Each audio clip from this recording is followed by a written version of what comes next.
বক মতো আছে। এই বলো এই ডোন্ট ওয়ারি। Good morning. আজকে হলো আমাদের পন্ডিচেরি ট্রিপের সেকেন্ড দিন, আর সানরাইজ দেখতে যাওয়ার কথা ছিল, বাট আমরা এত ঘুমিয়ে পড়েছি সেটা হলো না। যাই হোক, আমরা এখন উঠে একটু বেলা হয়ে গেছে, ফ্রেশ হয়ে রেডি হয়ে বেরিয়ে পড়েছি। এখন একটা জায়গায় ব্রেকফাস্ট করতে এসেছি। এখান থেকে যাবো পিচ্চাপাড়া ম্যানগ্রোভ ফরেস্ট। ওখানে গিয়ে কায়াকিং করবো, ম্যানগ্রোভ ফরেস্টের মধ্যে দিয়ে বোট রাইডিং আছে, অনেক কিছু আছে আরও। এটাকে দেখা যাক কি হয়। খাও না নাকি? খাও না।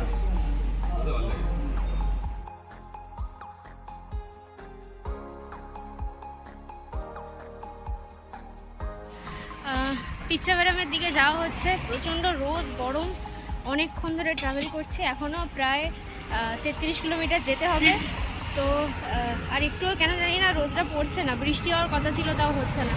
আমরা এখন খাচ্ছি আখের রস, প্রচণ্ড তেষ্টা পেয়েছে। এখনও 33 কিলোমিটার ট্রাভেল আছে। পৌঁছে যাবো, ডোন্ট ওয়ারি।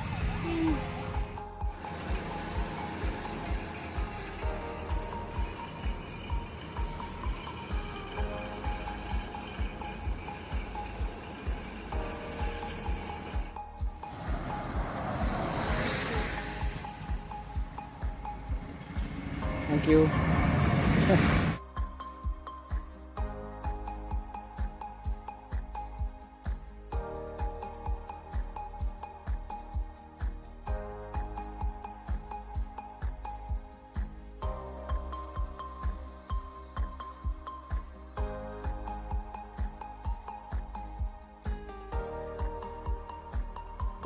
ম্যানগ্রোভ ফরেস্ট দিয়ে ফাইনালি, আমরা ভেতরে নিয়ে যাবো। Finally mangrove forest.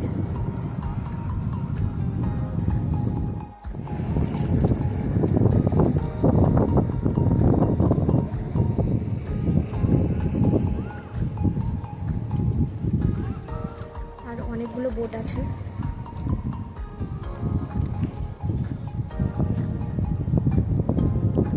High high high high বলো সবাই, হাই বলো।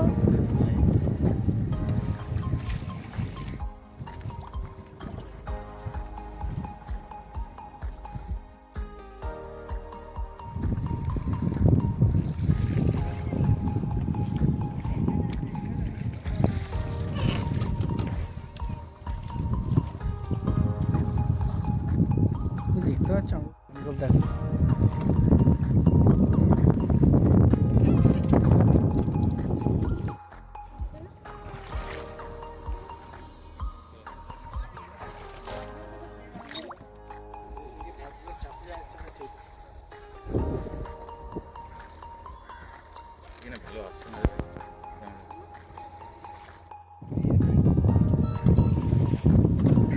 সাবধান।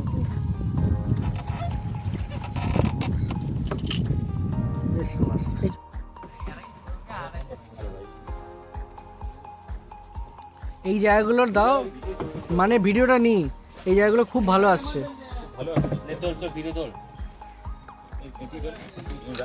করতে হবে।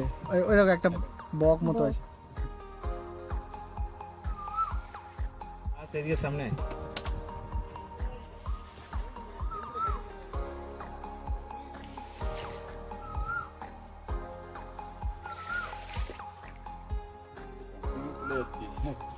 অনেক তুলে দিয়েছি। ব্যাস ঠিক আছে, ঠিক আছে। আরে এবার একটু এনজয় করো।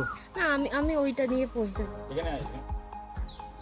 এই যে বেয়ার রুট করো, বেয়ার রুট।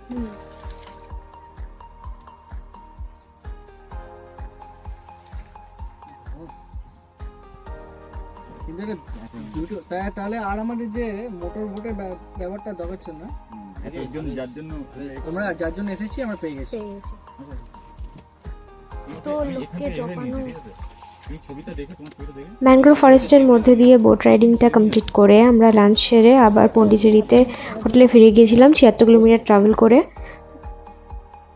হোটেলে ফিরতে আমাদের অনেকটা রাত হয়ে গিয়েছিল।